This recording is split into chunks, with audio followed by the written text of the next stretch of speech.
Just like old times, when it gets quiet, it's time to start, right? Kim says, well, this is your debut here at Gold Hill for the third time. I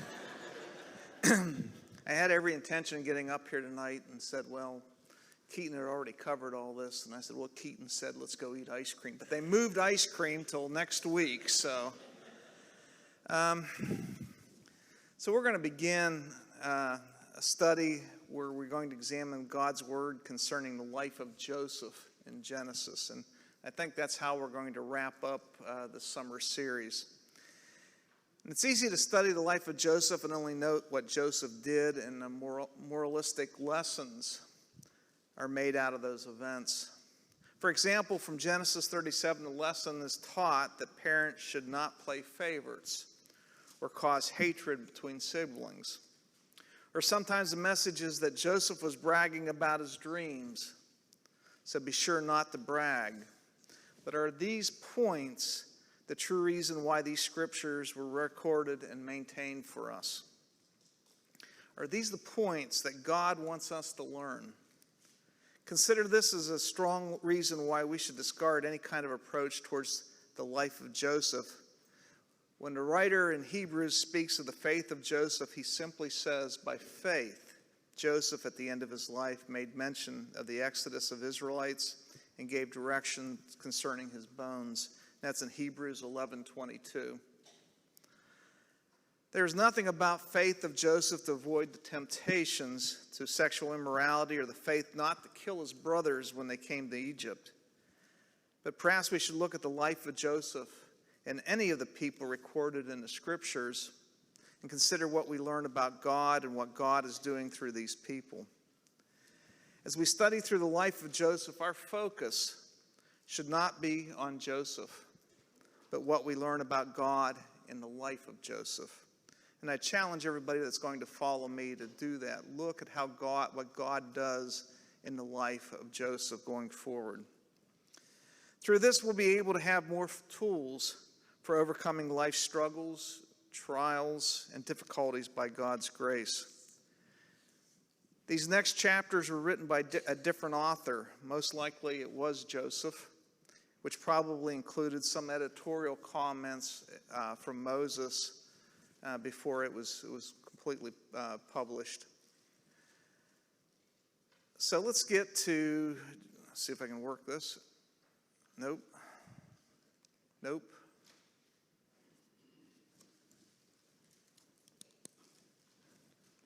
Yep. Okay. So we're going to look at chapter 37, verses 1 through 11. I was assigned 1 through 13, but 12 and 13 I think more apply for the next lesson. So verse 1, Jacob lived in the land of his father's sojourning and in the land of Canaan, and these are the generations of Jacob. Canaan was promised the promised land that God had not given yet to his children. This was promised to Jacob's father and Jacob's grandfather, but yet had not been realized. Then in itself, this itself had to be discouraging to Jacob. You know, as you just continue to wonder. When someone promises something, don't we expect to get it right away? Not generations later. Now let's take some time to understand the family dynamics of Jacob's family. Or maybe I should say the dysfunctional dynamics of Jacob's family. And I'm going to go backwards a little bit and spend some time. I find these verses fascinating. Going back to chapter 28. Chapter 28, verse 1. Then Isaac called Jacob and blessed him and directed him, you must not take a wife from the Canaanite women. Arise and go to Pandaram, to the house of Bethuel, your mother's father, and take your wife from there, one of the daughters of Laban, your mother's brother. God Almighty bless you and make you fruitful and multiply, that you may become a company of people. May he give the blessings of Abraham to you and to your offspring and with you, that you may take possession of the land of your sojournings that God gave Abraham. Then Isaac sent Jacob away, and he went to Pandaram, to Laban, the son of Bethuel, the Aramean, and the brother of Rebekah, Jacob's and Esau's mother.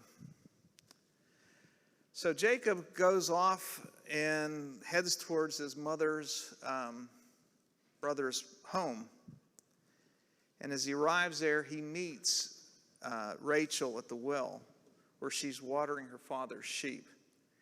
And when she learned that Jacob was kin, and evidently this is a first cousin, she rushes home to tell her father.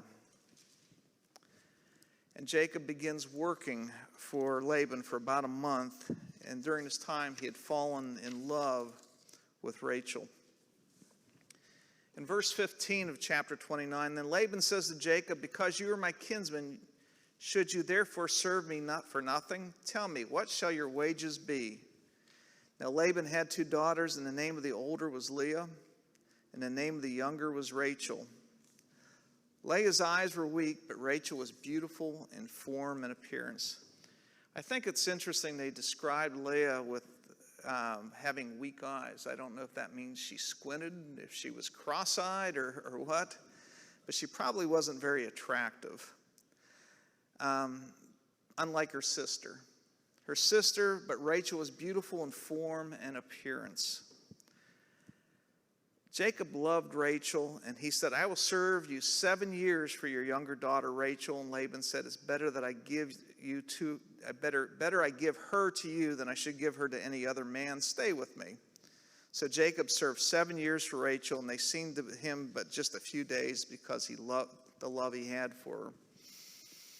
Then Jacob said to Laban, give me my wife, that I may go into her, for my time is completed. So Laban gathered together all the people of the place and made a feast. But in the evening he took his daughter Leah and brought her to Jacob, and he went into her. Laban gave his female servant Zilpah to his daughter Leah to be her servant. And in the morning, behold, it was Leah. So Laban was a little bit of a shyster. He's offering to pay, and then he pulls this. And then Jacob says to Laban, what is this you've done to me? Did I not serve you for Rachel? Why then have you deceived me? And Laban said, it's not so done in our country to give the younger before the firstborn. Complete the week of this one, and we'll give you the other one also in return for serving me another 7 years. And Jacob did so and completed her week.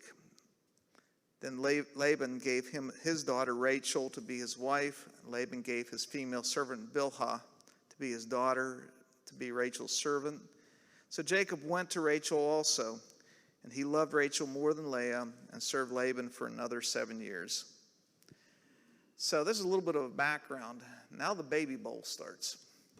And if you're playing along, I'll try to help you keep score. But in verse 31, when the Lord saw that Leah was hated, he opened her womb, but Rachel was barren. And Leah conceived and bore a son, and she named him Reuben, because the Lord has looked upon my affliction, for now my husband will love me. And she conceived again and bore a son, and said, because the Lord has heard me, that I am hated, he has given me this son also. Then she called his name Simeon. And again she conceived and bore a son, and said, now this time my husband will be attached to me, because I have borne him 3 sons. And therefore his name was called Levi. And then she conceived again and bore a son, and said, this time I will praise the Lord. Therefore she called his name Judah. Then she ceased bearing. What's significant about Judah? Anybody? Yeah, it's the lineage of Jesus. So, again, if you're keeping score, it's now Leah 4, Rachel nothing. So, in verse 30, when Rachel saw that she bore Jacob no children, she envied her sister, and she said to Jacob, give me children or I shall die. And Jacob's anger was kindled again against Rachel. And he said, am I in the place of God who has withheld from you the fruit of the womb? Then she said, here's my servant Bilhah. Go into her so that she may give birth on my behalf, that even I may have children through her. So she gave him a servant Bilhah as a wife, and Jacob went into her. Bilhah conceived and bore Jacob a son. Then Rachel said, God has judged me and has also heard my voice and given me a son. Therefore I will call him Dan. And Rachel's servant Bilhah conceived again and bore Jacob a second son. And then Rachel, with the mighty wrestling, I have wrestled with my sister and I have prevailed. So she called him Naphtali. So Team Leah is still at 4 sons, but Team Rachel is starting to catch up. She has 2 sons. Then Leah saw that she had ceased bearing children. She took her servant Zilpah and gave her to Jacob as a wife. And then Leah's servant Zilpah bore Jacob a son, and Leah said, good fortune has come, so she called his name Gad.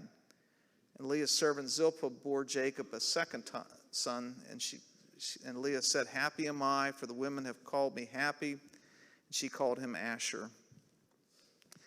So again, we're back to 6-2 Leah. And then in the days of the harvest, Reuben went out and found the mandrakes in the field and brought them to his mother Leah. And Rachel said to Leah, please give me some of your son's mandrakes. But she said to her, it is a small matter that you've taken away from my husband. Would you take away my son's mandrakes also? And Rachel said, then he may lie with you tonight in exchange for your son's mandrakes.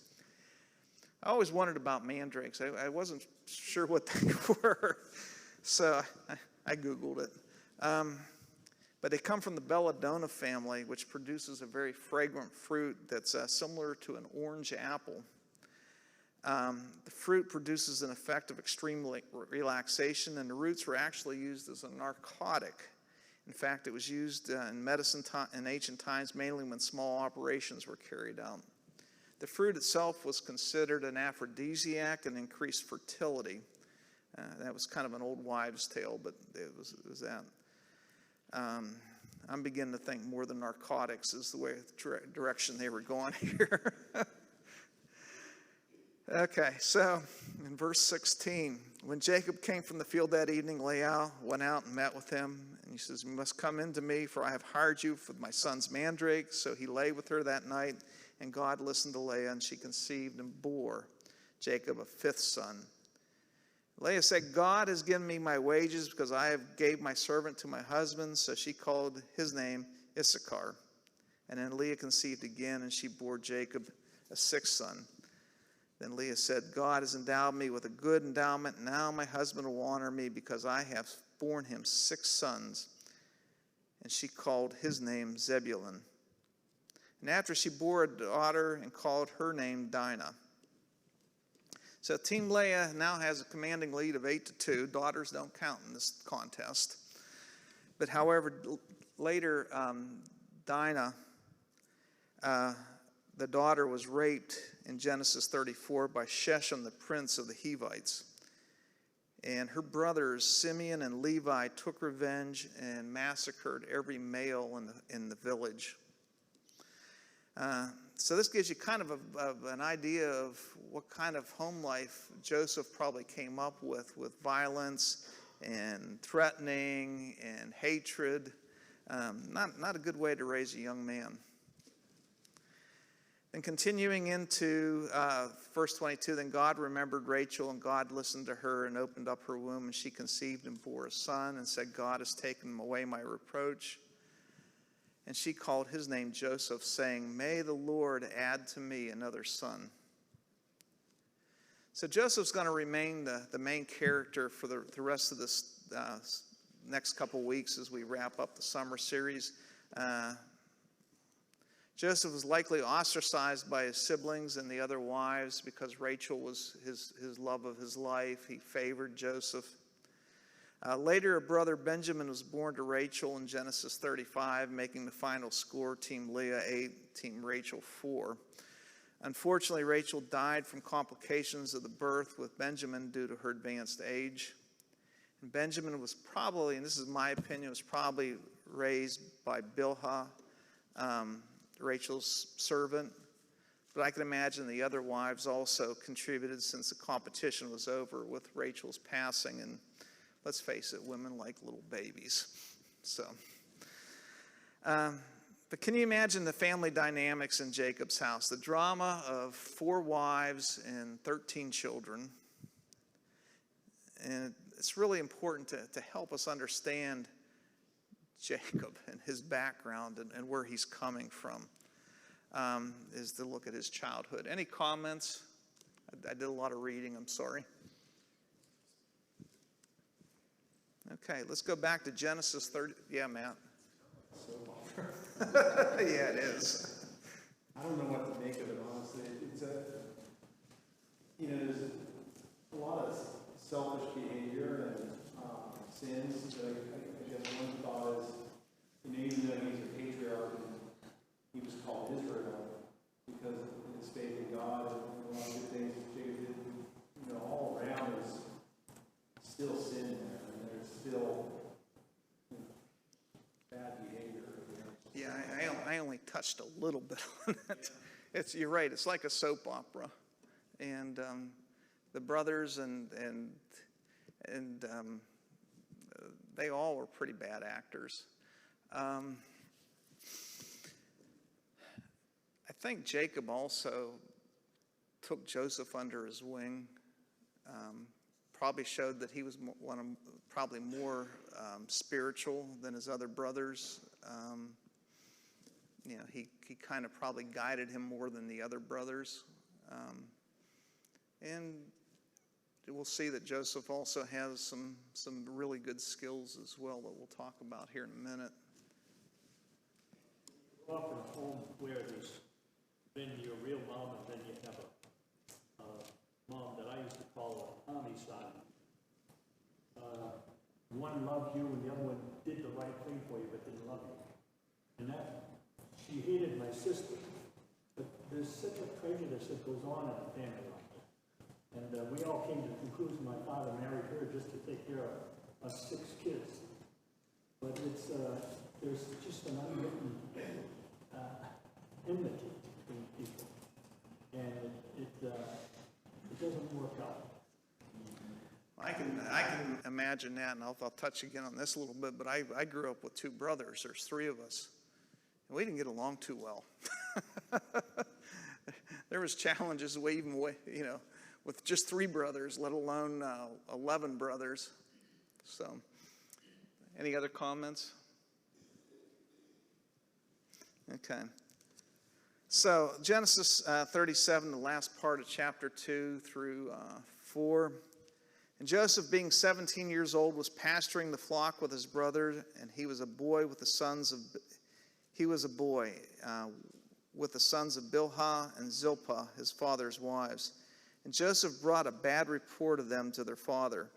Now Israel loved Joseph more than any of his other sons, because he was the son of his old age. And he made him a robe of many colors.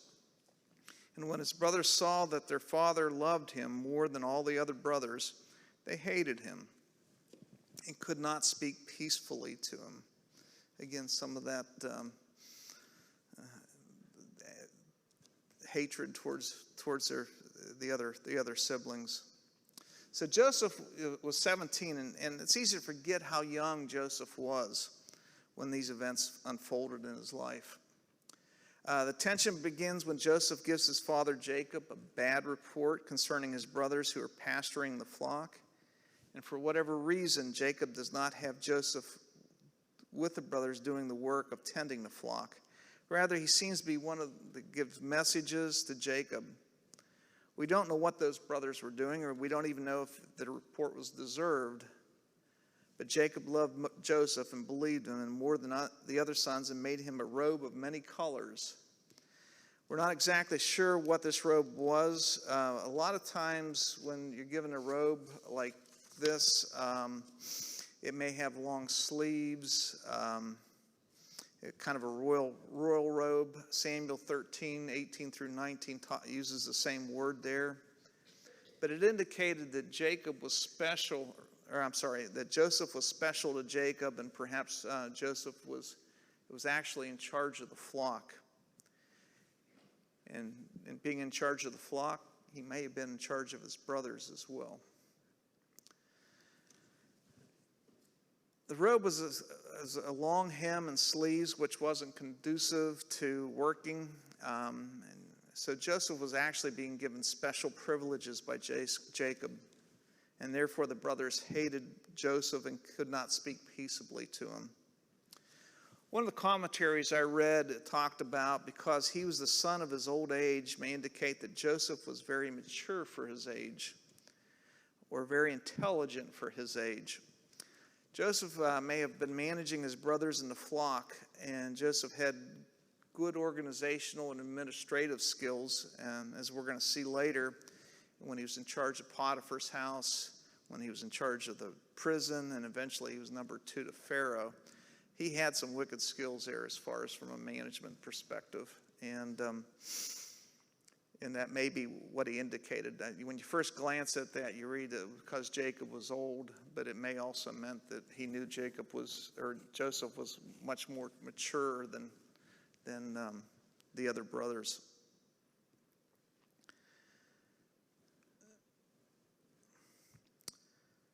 So now Joseph had a dream where he told it to his brothers, and they hated him even more. And he said to them, "Hear this dream that I have dreamed. Behold, we are binding sheaves in the field, and behold, my sheaf rose and stood up, and behold, your sheaves gathered around it and bowed down to my sheaf." And his brothers said to him, "Are you indeed to reign over us, or are you indeed to rule over us?" So they hated him even more for his dreams and for his words. Dreams can be a result of an overactive imagination. However, in Joseph's dreams, this dream becomes reality some years later in Egypt during the great famine. But Joseph has a dream which causes brothers to hate him all the more. The dream was the sheaves of the brothers bowing down to Joseph's sheaf, which stood upright. The brothers understood this dream to mean that Joseph was going to rule over them. This dream did not settle well with the brothers. The youngest favored brother was going to rule over the older brothers. Hard pill to swallow, and increased their resentment and hatred for Joseph. Joseph may have told them about this dream to get their respect. He's the outsider. These guys are all out working in the fields, and he's running around in his robe. And he may have told them that trying to get some respect from them, but it definitely backfired. So not only was Joseph Dad's favorite, he gave bad reports to Dad on his brother, and now he claims that he will rule over them and they're going to bow down to him. I found this interesting. I don't know if you all can read that or not. It's a copy of a copy. This is birth order traits. And I can relate to the first 3. First Dave, second Mike, third Steve. And we really fit those traits pretty well. So then I said, how does Joseph fit into this? And Joseph is almost like the firstborn. He's a natural leader, high achiever, organized, on time, know-it-all, bossy. I figured my wife would chime in here saying, yeah, you're bossy too. Responsible, adult pleaser, obeys the rules. I mean, he almost hits that to a T. And the only child's very close to that too. Close to parents, self-control, leader, mature, dependable, demanding, unforgiving, private, and sensitive. So Joseph could actually be both. And it may be with his upbringing, he developed those traits because he didn't have a mother. He was pretty much on his own. All the other wives hated him. All the other brothers hated him. So all he had was his dad. So then, yeah.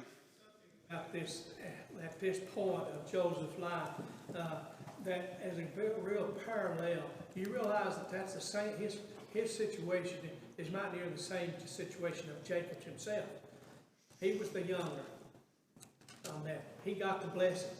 Here, Joseph, in effect, I know others, but he really got the blessing. He's even at that young age, it was obvious of that. And yet, he turns out to be exactly what that God wanted him to do. Jacob did the same thing. So there's a real parallel at this point when you think about that, and if you step back just a little ways and monitor those two lives up, you'll find they're close. And then if you go back and you follow Christ's life, you'll find the same thing. Yeah. Because we know that Christ's brothers did not believe him in the beginning.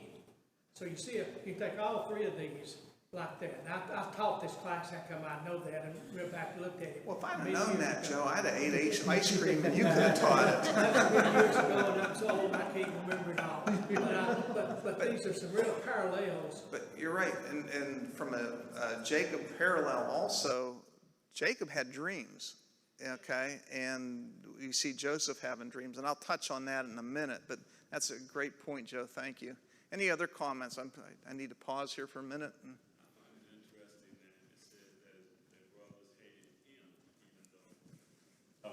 The brother didn't have any choice in being born when he was born. And it's interesting, they'll say how they felt about their father. But even later on, they didn't have any qualms about killing their father, knowing that their father loved that son so much that they probably didn't have that much respect for the father either. They could theorize it because we don't get to protect. We're going to do this anyway.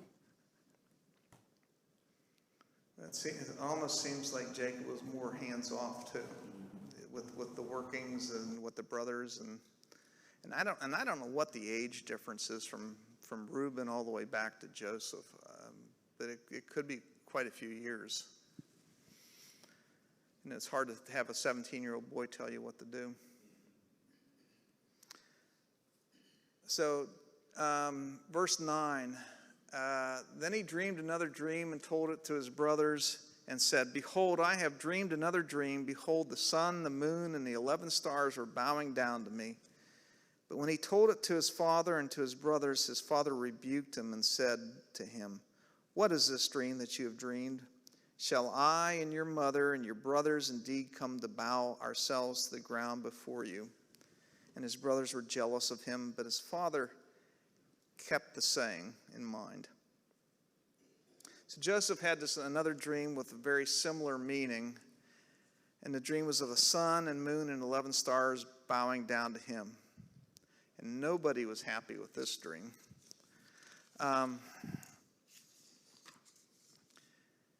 Evidently, it was... Somebody say something? Okay. Evidently, like I said, it was so obvious that what these dreams meant that there wasn't a lot of argument there. And even Jacob, he rebuked Joseph for this dream, though Jacob did keep this saying in mind.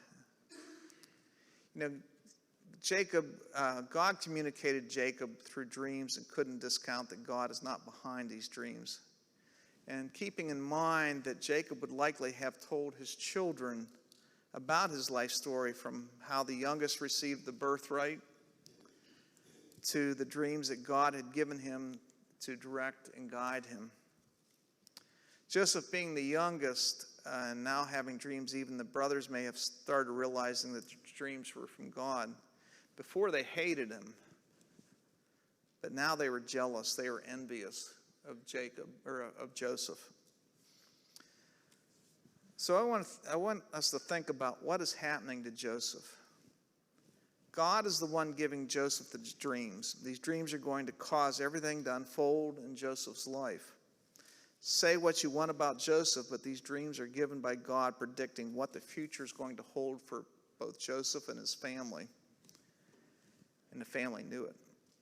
So maybe why the brothers had remorse later from throwing Joseph in the pit. This is not a culture like ours where if we have a dream, that might mean that we probably had too much cake before we went to bed, or a cup of coffee or something. Remember that dreams were the means by which God communicated to the people before the law of Moses was given. So dreams were not viewed as dreams, but as messages from God. But notice that no one wanted to listen to this message given by God to Joseph, and this is a family rejecting the message of God, which we will see clearly later. So I've got a couple application points, and I got 7 minutes. So, obedience does not guarantee success or ease now. In the life of Joseph, we immediately see that by doing what his father had instructed him to do, all this disaster was brought on him. Faithfulness brings suffering from the disobedient. Not only did Joseph suffer because he obeyed his father, but the text tells us that Joseph, because of the dreams God gave him. It's a reminder to us that God calls us to do, what God calls us to do can cause our suffering. Did you ever think of that? God may tell us to do something or steer us to do something, and it may cause us to suffer. And we see this through Joseph's life. Too often we have an idea that the plan of God is for our comfort and convenience. God didn't say life was going to be easy. He never promised us that. People will make decisions believing it is the will of God because the course of that decision appears to be simple, easier, and more comfortable. Do we make decisions that way? Well, let's pick the easy way out. Or let's pick the comfortable way out. But it may not be God's way to do it. Any comments here? Okay. Approaching it, that God gave him the dreams. So then the brothers had free will and, beat him up for it and sold him. So if they chose not to do that, how would Joseph have ended up where he did so that he could help his family? I think God knows everybody's heart, right? And I think he knew what was going to happen. There was so much hatred, so much envy there that if it wasn't that way, there'd be another way that it would have happened. I don't know if that answers your question or not. It's interesting because then it almost makes it seem like he set them up to sin. If you look at it that way. Yeah. Like he caused the brothers to sin because he sent these dreams to Joseph. Just a different way to look at it. But he didn't set them up. What he's saying is that God can see everything that's going to happen, right? One time I told my son, God knows if we're going to heaven. He said to me, he said, well, why should I do anything if he already knows? I said, because that doesn't preclude your free will. Well, the free will of those guys, God already knew what they were going to do. The opportunity was just there. Well, they didn't have to take it, but they did. So it's not a setup other than God knows what they said man's going to do. So, it was inevitable. Just like he knew that they were going to crucify Jesus. That was the end result that was going to happen after 3 years. So. Good point. The evil is already existing. God's not creating evil.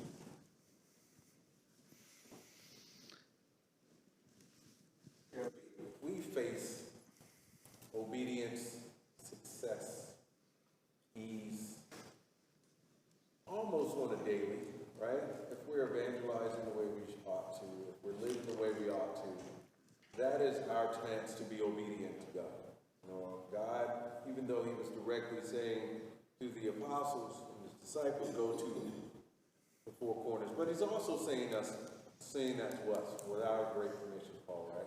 So when we're called, we're baptized, we learn, we eat, we grow. Then we go out into this world and we try to teach someone that we love.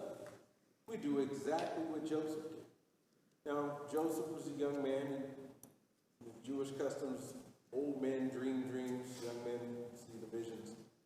But he told somebody about something that God gave him.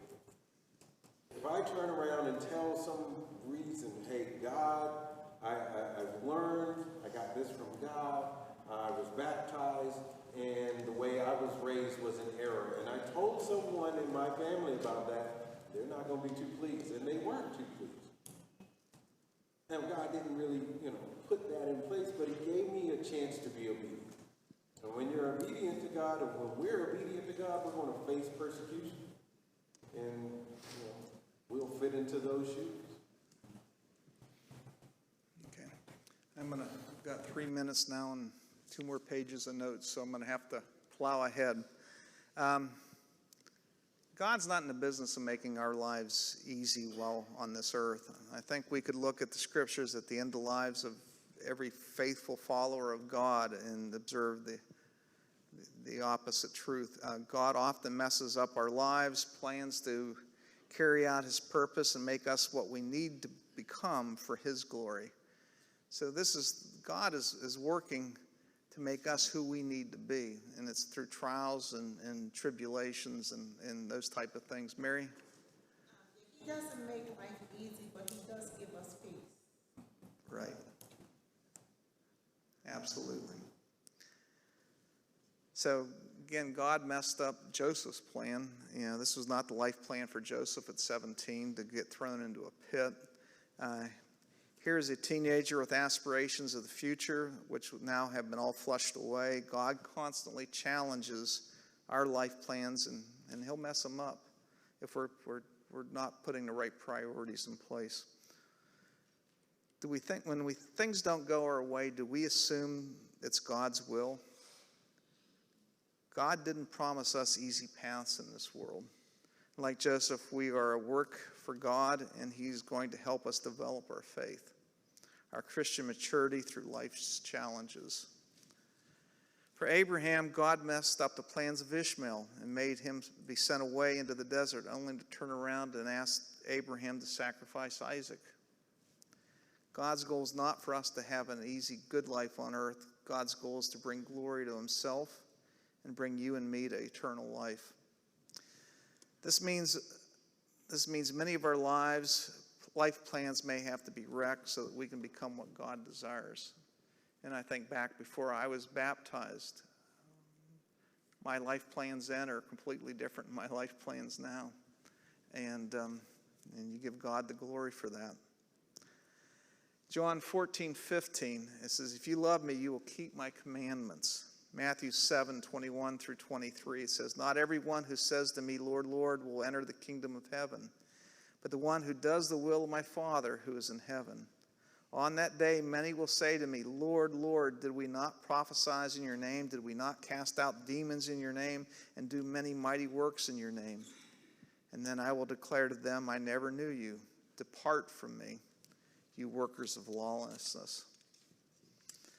Obedience is necessary no matter what life throws at us.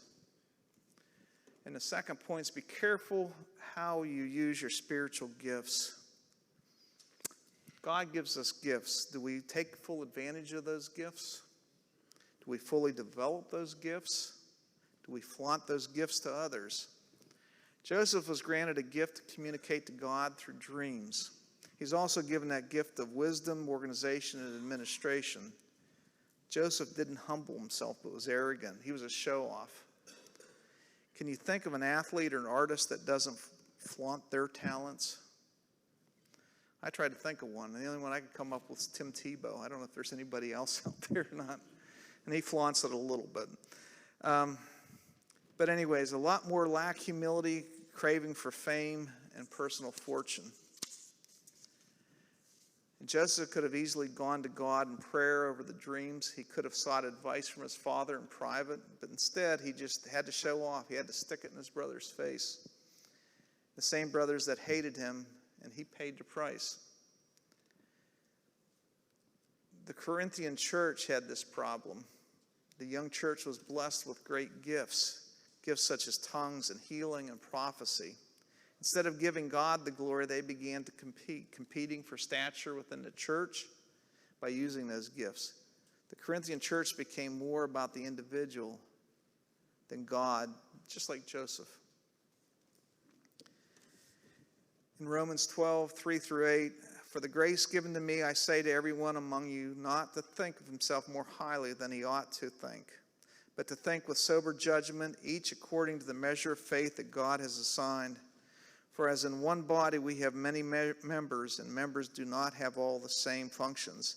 So we, though many are one body in Christ, and individually members one of another, having gifts that differ according to the grace given to us, let us use them. If prophecy in proportion to our faith, if service in our serving, the one who teaches in his teaching, the one who exhorts in his exhortation, the one who contributes in generosity, the one who leads with zeal, the one who does act of mercy with cheerfulness. The purpose of gifts is one, to honor and serve God, and the second is to serve others in the church by building up the kingdom. And that's all I've got prepared, and I'm only 3 minutes late. But I appreciate everybody's comments. Anybody else have anything before we break? I have some questions about child favoritism, but I guess you're off the hook here. You need to talk to your mother about that. Yeah, Steve always told us that he would have been a great only child. Anybody else besides Steve? Thank you, everybody.